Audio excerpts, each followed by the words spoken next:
In Trinidad, there are remnants of colonial houses sprinkled across the country. The comments of the average Trinidadian shows how little are remembered about these structures. The history and the purpose of its existence and the persons responsible for their being have been long forgotten or perhaps never known. The mansions around the Queen's Park Savannah stand majestically in a cloudy past. A closer look at some of the early European settlers will provide a greater appreciation of these houses and will resurrect the characters behind these structures.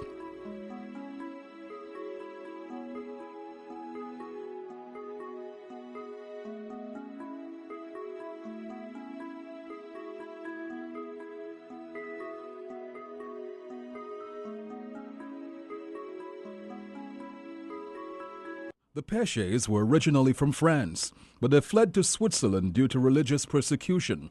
They were practicing Huguenots, French Protestants of the 16th to 17th centuries, who followed the teachings of John Calvin. One of their basic viewpoints was that the Bible was a good book to make available to the public. That philosophy greatly offended the Roman Catholics of that time. The Huguenots were tolerated in France until 1685, when the group had their religious freedom taken from them entirely by Louis XVI, when he revoked the Edict of Nantes. That action incited discrimination and persecution against the Huguenots. As a result, many Huguenot families emigrated from France, including Père Péché, who settled in Geneva, Switzerland by 1772.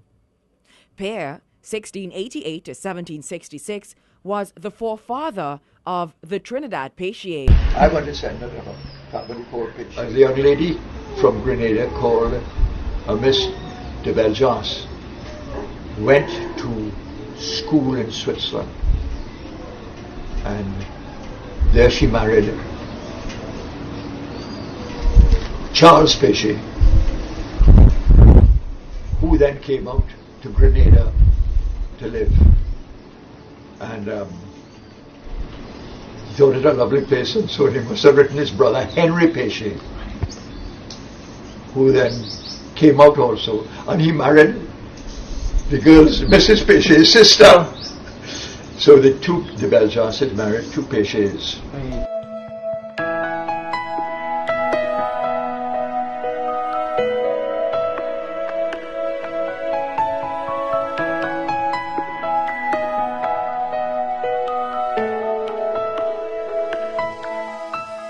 Henri came to Trinidad circa 1783 to 1784 with his wife, children, and 8 slaves.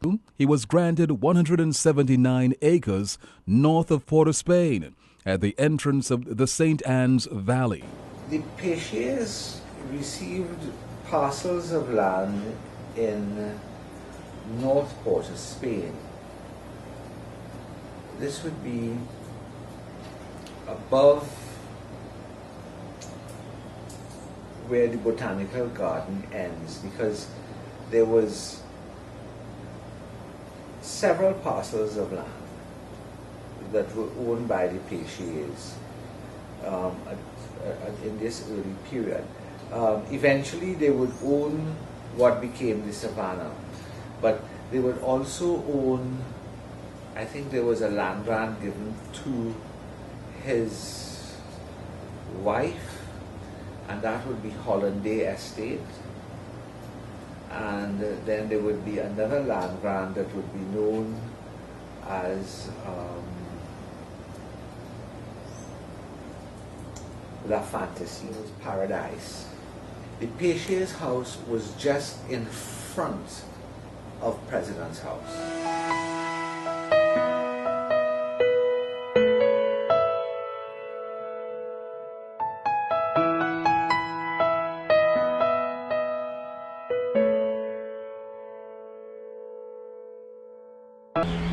The setting of population, the way the people that came to Trinidad, that is a real schedule, mind you.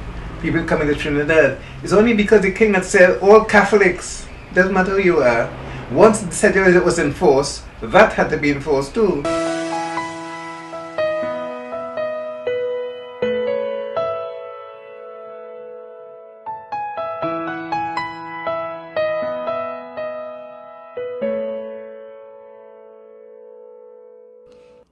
However, Henri and his sons did not live long enough to enjoy the fruits of their labor. Henri died, leaving behind his widow Celeste Rose and 5 daughters. The Paradise estate was supervised by her 2 competent nephews, Francis and Joseph. Joseph wedded his first cousin, Marie Celestine, his uncle Henri's last daughter. He was a commandant of Caripachaima, brigadier general, the highest rank in the Trinidad militia, and a member of His Majesty's Council of Government from 1830 to 1850. Joseph Péché's sword can be seen today at the National Museum Art Gallery.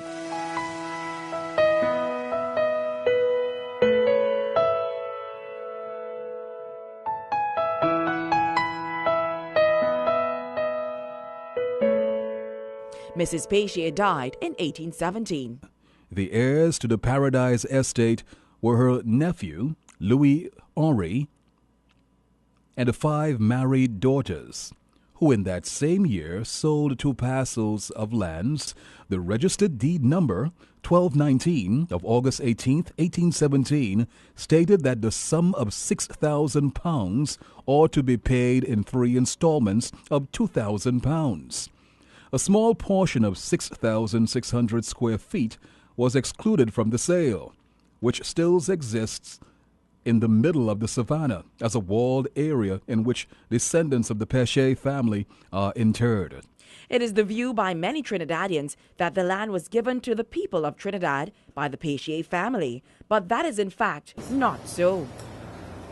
Well, there are a lot of things that there are a lot of misconceptions about the savannah, for example, that people say that it was a gift of the Péché family to the people of Trinidad, which is of course not true at all, because it was a sale. The cemetery is still owned by the descendants of Henri Péché. Within recent times, the walls were barbed wired due to repeated vandalism. It has been vandalized by usual crazy cokehead people who jump over the wall and mash up things. But it is a cemetery that is in use, it is in active use, and the different branches of that family who are still in existence, they are buried there. I think there was a burial there last year that I'm aware of. So people are still buried there.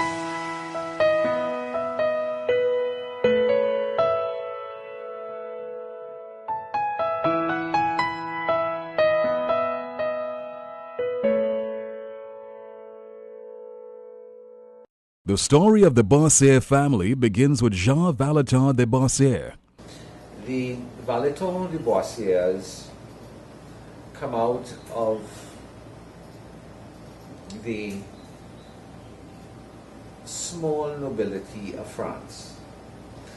They come out of the small nobility of France, and they come out of a category of that nobility that is described as the nobility of the sword, meaning that they come from many generations of being soldiers. The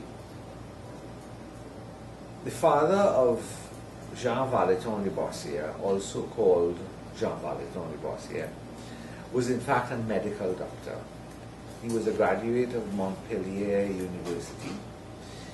He was an interesting man in the sense that he was a modernist, he was a modern scientist. Jean Valentin de Boissier came to Trinidad before the capitulation.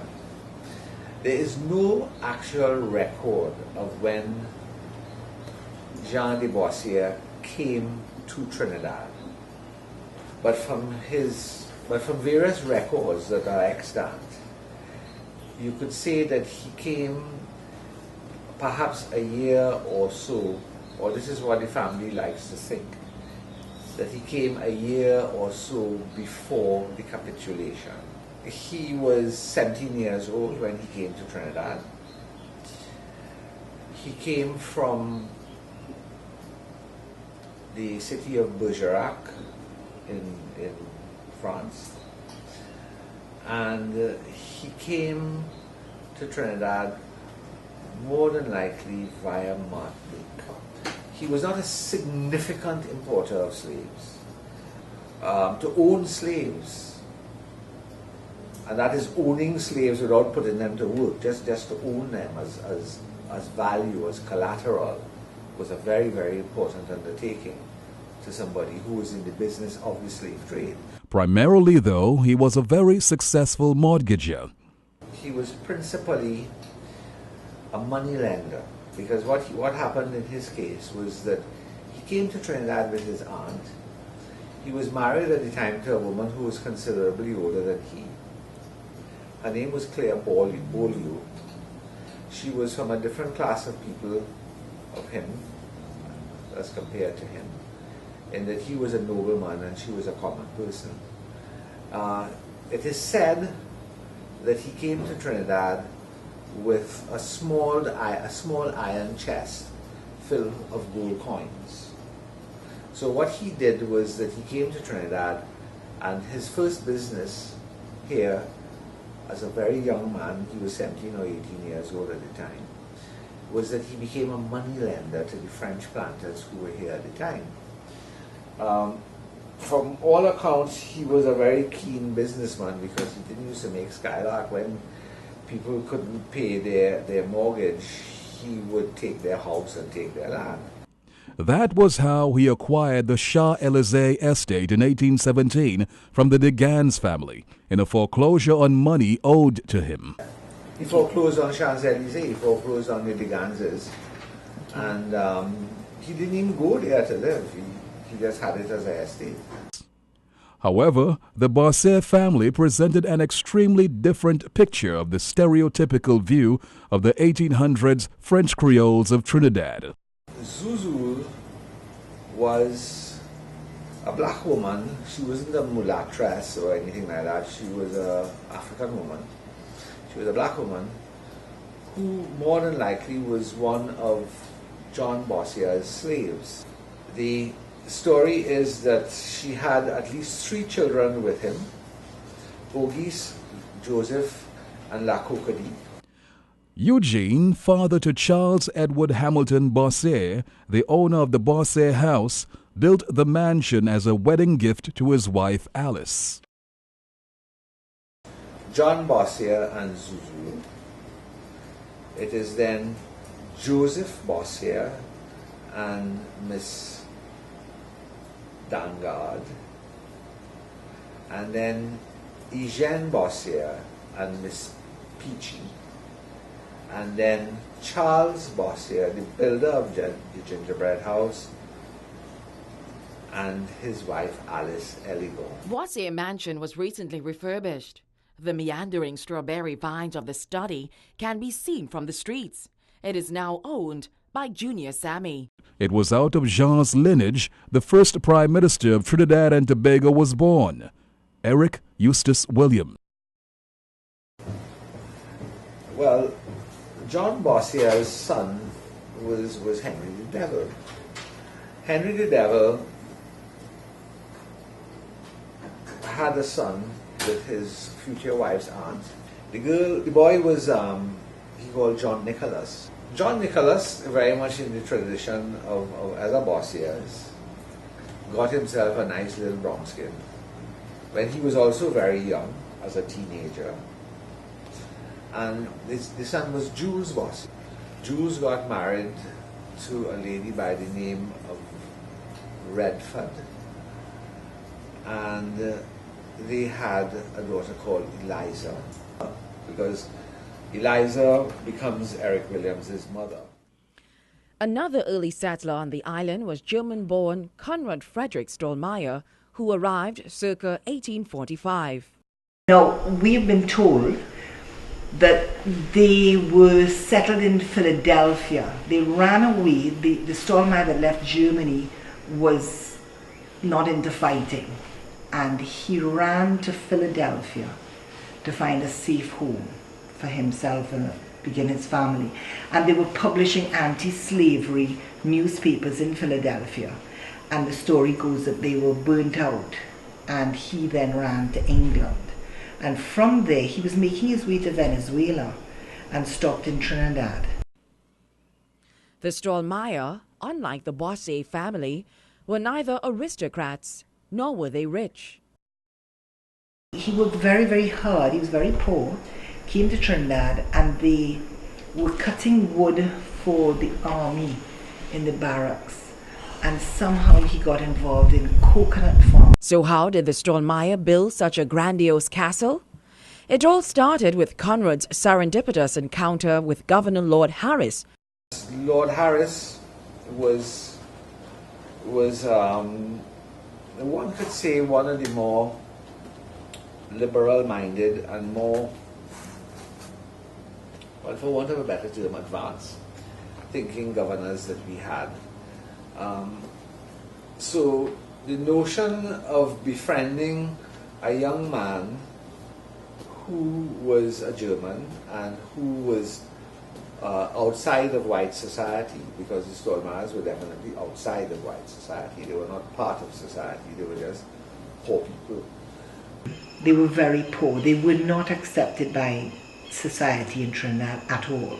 In fact, there was a rather ugly remark for many different levels that said that he worked like a nigger, hard like a nigger. Well, I can bet you that he would never have used those words. That's not something that we're comfortable with. So cutting wood for Lord Harris, for the army, was one of his first jobs, and he got into coconut rearing. And then, of course, there's the story about Stallmeyer's giving us rum and coconut water, which is rather delightful. Conrad went to La Brea and met with the 10th Earl of Dundonald and Admiral of the North Atlantic Fleet, one of the pioneers of asphalt shipment. Conrad and his son, Charles Fourier, believed firmly in the asphalt business and was eventually able to make a success of it. This brick and turreted residence was the very first house built in St. Clair in 1904. That we could allow buildings like that to just fall in disrepair, and because so much of our history is there. What part can citizens play in the preservation of these colonial houses? Citizens for Conservation is a group of citizens, people from all walks of life. We have lawyers, architects, teachers, business people, just everybody. And people who are interested in preserving our architectural heritage. We've decided that we want to concentrate on built heritage, and when I say built heritage, we're talking about anything that's man-made. So you from archaeological artifacts, wrecks under the sea, buildings, art, jewelry, clothing, anything that is actually made by man. Those are the things that we concentrate on, because there are plenty of people out there worried about the environment, and there are not enough people who worry about the preservation of craft, the preservation of those things that our ancestors built, the preservation of those things that their talents put together, and their craft and their artistry. I mean, you could look at the Bosse house around the savannah. It's a work of art. You can't describe it as anything else. Every single thing, every single room in that house is art. We need to teach younger people about this craft, because these are buildings that our parents built, our grandparents, great-grandparents. These buildings are ours. It doesn't matter who lived in it, whose money built it, who commissioned it. We are the ones who actually did the work. We are the ones who worked in the quarries in Laventille and brought that stone down from the hill to build the president's house, to build the cathedrals. Our people. And one of the things that we do is Citizens for Conservation. One of the things that we do is we try to get people to understand that so they can better appreciate it. It's really important to understand your roots and where you came from so that you could build on that and to use those things and that energy for generating future incomes and future prosperity.